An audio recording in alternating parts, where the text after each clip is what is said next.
Bienvenidos a la meditación diaria, camino a la transformación. Un tiempo para crecer en Dios y su palabra. No te olvides suscribirte en el canal, activar la campanita y aceptar todas las notificaciones. Y recuerda dar me gusta. Comencemos.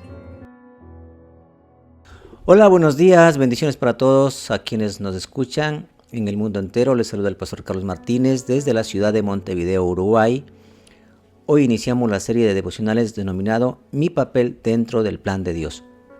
Y hoy estaremos estudiando en este primer devocional qué es el plan o la voluntad de Dios. Empecemos. Cuando hablamos del plan de Dios, nos estamos refiriendo a su voluntad. Este es un asunto muy amplio, como importante para cada creyente. Por eso, en esta serie denominada Mi papel dentro del plan de Dios, tenemos que primero identificar claramente qué es exactamente el plan de Dios o su voluntad.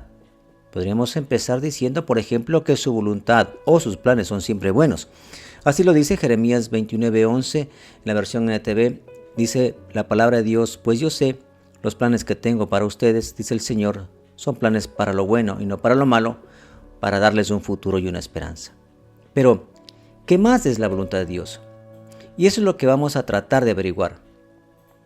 Pero esta promesa que acabamos de leer no revela todo lo que queremos saber acerca de su voluntad. Por tal motivo debemos profundizar. De hecho, los teólogos ven tres aspectos diferentes de la voluntad de Dios en la Biblia. Primero, su voluntad soberana o decretiva, su voluntad revelada o preceptiva y su voluntad disposicional. Veamos la primera, la voluntad soberana, decretiva o también llamada oculta. La voluntad soberana o decretiva de Dios también se conoce como voluntad oculta. Es soberana porque muestra a Dios como el soberano gobernante del universo que ordena todo lo que sucede. Es decretiva porque involucra los decretos de Dios. Es oculta porque normalmente no somos conscientes de este aspecto de la voluntad de Dios hasta que sucede lo que Él ha decretado. No hay nada que ocurra que esté fuera de la voluntad soberana de Dios. Por ejemplo, fue la voluntad soberana de Dios que José fuera llevado a Egipto, padeciera en la prisión del faraón, interpretara los sueños del rey y finalmente salvara a su pueblo del hambre y fuera honrado por todos, como lo podemos ver en Génesis desde el capítulo 37 hasta el capítulo 50.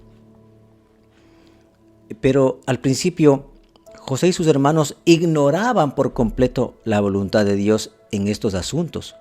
Pero a medida que avanzaban, el plan de Dios se hacía más evidente. Esto parece algo confuso, pero Dios nos revela en el Nuevo Testamento por medio del Señor Jesucristo lo que nos dice en Efesios capítulo 1, versículos del 9 al 11, en la versión NTV. Nos dice la palabra de Dios: ahora Dios ha dado a conocer su misteriosa voluntad respecto a Cristo, la cual es llevar a cabo su propio buen plan, y el plan es el siguiente.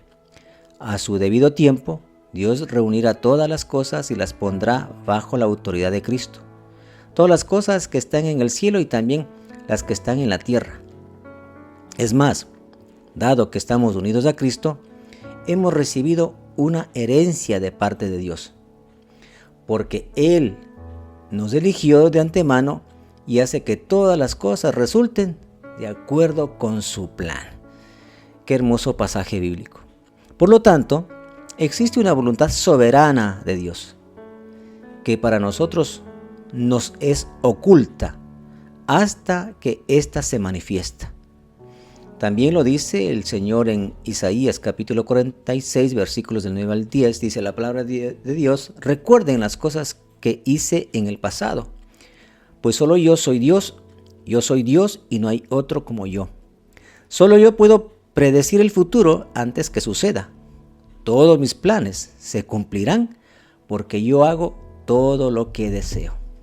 Increíble como el Señor nos revela en sus pasajes bíblicos todo lo que es su voluntad.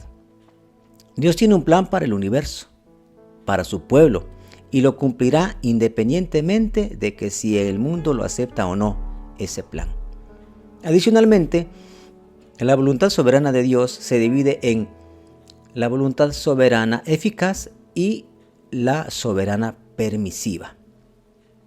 Debemos entender que Dios directamente no hace que todo suceda. Algunos de sus decretos son eficaces, es decir, contribuyen directamente al deseo de Dios. Y los otros decretos son permisivos, es decir, permiten un cumplimiento indirecto del deseo de Dios. Por tal motivo, permite que sucedan muchas cosas que no le agradan. Nuevamente citando el ejemplo de José y sus hermanos. Dios decidió, por un acto de voluntad decretante, permitir el secuestro y esclavitud de José. La voluntad permisiva de Dios permitió los pecados de los hermanos de José para alcanzar un mayor bien. En cada maltrato a José, Dios tenía el poder de intervenir, pero permitió el mal y en ese sentido, autolimitado, quiso soberanamente que así sucediera. Segundo punto, la voluntad revelada o preceptiva. Esta voluntad no nos es oculta como la anterior, por la sencilla razón de que Dios ha escogido plasmarlos en la Biblia. Ahí sus preceptos están claramente revelados. En esa voluntad revelada está lo que Dios quiere que hagamos o también lo que no quiere que hagamos. Por ejemplo, tenemos el Decálogo.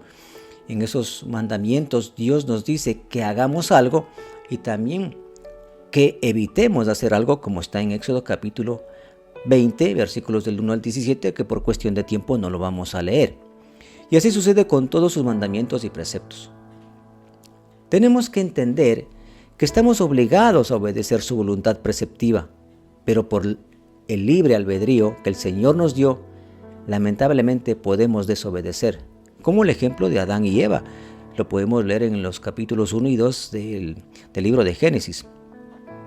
Pero sabemos que la voluntad revelada de Dios para ellos, Adán y Eva, eran que sean fructíferos, que sojuzguen la tierra, que cuiden el jardín del Edén y que no coman del fruto de cierto árbol. Lamentablemente, se rebelaron contra la voluntad revelada de Dios y sufrieron las consecuencias aunque quisieron justificar su pecado.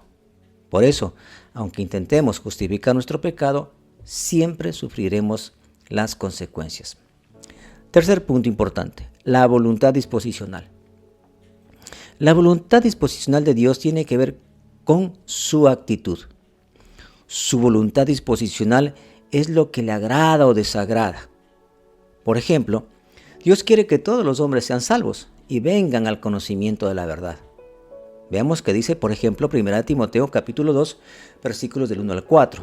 Dice así la palabra de Dios: exhorto ante todo a que se hagan rogativas, oraciones y peticiones y acciones de gracias por todos los hombres, por los reyes y por todos los que están en eminencia, para que vivamos quieta y reposadamente en toda piedad y honestidad, porque esto es bueno y agradable delante de Dios nuestro Salvador, el cual quiere que todos los hombres sean salvos y vengan al conocimiento de la verdad. Por ejemplo, en lo que respecta a la salvación, esta es una expresión de la disposición de Dios hacia los perdidos. Él quiere que se salven. Si no fuese así, no habría enviado al Salvador, a su Hijo. Aunque el corazón de Dios desea que todos se salven, no todos se salvarán. Por lo tanto, hay una diferencia entre la voluntad disposicional de Dios y su voluntad soberana. Para ir concluyendo, si podemos identificar qué significa y cuál es la voluntad de Dios, será mucho más edificante y sencillo saber cuál es nuestro rol dentro de esa voluntad, para poder alinear nuestras vidas a este perfecto plan elaborado desde la fundación del mundo. Oremos. Padre amado, queremos darte gracias, Señor, en este momento por las bendiciones que nos das, Señor, por medio de tu palabra y por medio de la revelación de tu voluntad. Tu voluntad soberana, Señor, tu voluntad revelada y tu voluntad disposicional nos hace entender, amado Padre, por qué y cómo suceden las cosas. Ayúdanos ahora a saber cuál es nuestro rol dentro de esta voluntad maravillosa para poder encontrar una vida con propósito y abundante. Te agradecemos, Señor, y nos quedamos contigo.